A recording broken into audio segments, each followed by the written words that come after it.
Pernah nggak sih lihat data, sekumpulan angka gitu, terus mikir, ini tuh sebenarnya ceritanya apa sih? Nah, hari ini kita bakal bongkar satu alat visual yang keren banget buat jawab pertanyaan itu. Namanya diagram pencar. Kita bakal lihat gimana angka-angka mentah bisa kita sulap jadi wawasan yang jelas tentang gimana satu hal bisa ngaruh ke hal lain. Yuk kita mulai dari pertanyaan yang kayaknya semua orang pernah pikirin. Bener nggak sih, makin lama kita belajar, nilai ujian kita pasti makin tinggi? Nah, pertanyaan kayak gini tuh pas banget dijawab pakai diagram pencar. Karena tugas utama alat ini yaitu buat nemuin dan nunjukin hubungan antara dua hal yang berbeda. Oke, terus gimana cara kita jawab pertanyaan soal belajar dan nilai tadi? Jawabannya, ya pakai diagram pencar. Di bagian ini kita bakal bedah dasarnya dulu. Kita akan lihat gimana data bivariat, santai aja. Ini istilah keren buat data yang punya dua variabel, kayak jam belajar dan nilai ujian. Bisa kita ubah jadi sesuatu yang ngasih pencerahan? Intinya, diagram pencar itu soal bikin data jadi kelihatan mata. Coba bayangin, kita ambil tiap pasangan data, dalam contoh kita ya, jam belajar dan nilai ujian. Terus kita jadiin satu titik di sebuah grafik. Nanti pola dari kumpulan titik-titik inilah yang bakal ngomong ke kita, ngasih tahu ceritanya apa. Nah, di setiap diagram pencar ada dua pemain utama. Di sumbu yang mendatar, itu sumbu X, kita taruh variabel independen. Anggap aja ini penyebabnya yang lagi kita tes. Terus di sumbu yang tegak, sumbu Y, kita punya variabel dependen atau akibatnya yang kita ukur. Jadi, gampangnya gini, kita mau lihat gimana si X ini ngaruh ke si Y. Oke, sekarang semua data kita udah jadi titik-titik di grafik. Saatnya kita jadi detektif. Petunjuk pertama yang harus kita cari itu arah dari kumpulan titik-titik ini. Mereka itu cenderung naik, turun, atau acak-acakan aja. Yuk kita lihat tiga kemungkinan utamanya. Yang pertama, korelasi positif. Biar gampang, bayangin aja kita lagi nanjak bukit. Waktu kita gerak ke kanan di sumbu X, misalnya nambah jam belajar, titik-titik datanya juga cenderung ikut naik ke atas di sumbu Y. Nilai ujiannya juga ikutan naik.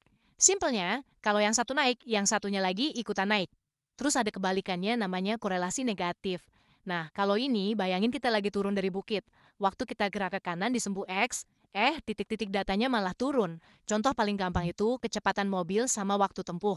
Makin ngebut mobilnya, X-nya naik kan, makin cepat nyampenya, artinya waktu tempuhnya makin sedikit, Y-nya turun. Tapi, ya kadang-kadang emang nggak ada hubungan apa-apa. Kalau titik-titik datanya nyebar gitu aja, kayak taburan bintang di langit, nggak ada polanya sama sekali, yaitu artinya kedua variabel ini nggak saling ngaruh. Nggak ada cerita yang bisa kita gali di sini. Oke, soal arah udah clear ya. Tapi ceritanya belum selesai loh. Kita bisa gali lebih dalam lagi dengan melihat bentuk sama kekuatan hubungannya. Nah, ini bakal bikin kita dapat pemahaman yang jauh lebih detail. Pertama kita lihat bentuknya. Titik-titiknya itu ngumpul ngebentuk garis lurus nggak kayak rel kereta api? Kalau iya, itu namanya hubungan linear. Atau jangan-jangan polanya malah melengkung, kayak lintasan roller coaster. Nah, itu namanya hubungan non-linear. Dua-duanya ini punya cerita yang beda dan sama-sama penting buat kita tahu. Selanjutnya, coba dilihat seberapa rapat titik-titiknya ngumpul. Kalau titik-titiknya itu mepet-mepet banget, ngebentuk garis yang tegas kayak sinar laser, itu artinya hubungannya kuat, prediksinya bisa diandelin banget. Tapi kalau titik-titiknya lebih nyebar kayak cahaya senter, walaupun arahnya kelihatan, itu artinya hubungannya lemah. Oke, teorinya udah dapat nih. Sekarang, gimana kalau kita coba bikin sendiri?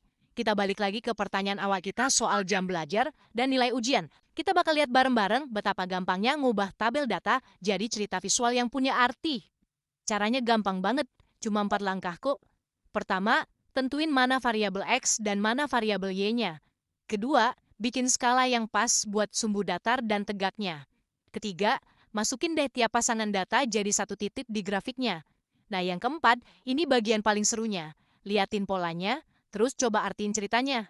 Nah, ini dia data yang bakal kita pakai. Jam belajar itu variabel independen kita, si X, dan nilai ujian itu variabel dependen kita, si Y. Tiap baris ini ibaratnya satu siswa, jadi nanti bakal jadi satu titik di grafik. Misalnya baris pertama, ada siswa belajar 2 jam dapat nilai 60. Nah, itu jadi satu titik. Dan ini dia hasilnya. Begitu semua datanya kita masukin ke grafik, polanya langsung kelihatan jelas banget kan? Kita bisa lihat ada hubungan yang positif, linear, dan juga kuat. Jadi, dari data ini, pertanyaan kita di awal tadi kejawab sudah. Yap, ternyata waktu belajar yang lebih lama itu emang ada hubungannya banget sama nilai ujian yang lebih tinggi. Oke, kita udah bisa nih bikin grafik keren. Terus, emangnya kenapa? Kenapa ini penting? Nah, di bagian terakhir ini, kita bakal ngobrolin kenapa kemampuan buat ngelihat hubungan dalam data ini jadi skill yang berguna banget di mana-mana. Jadi, apa sih untungnya pakai diagram ini? Ada 3 hal penting.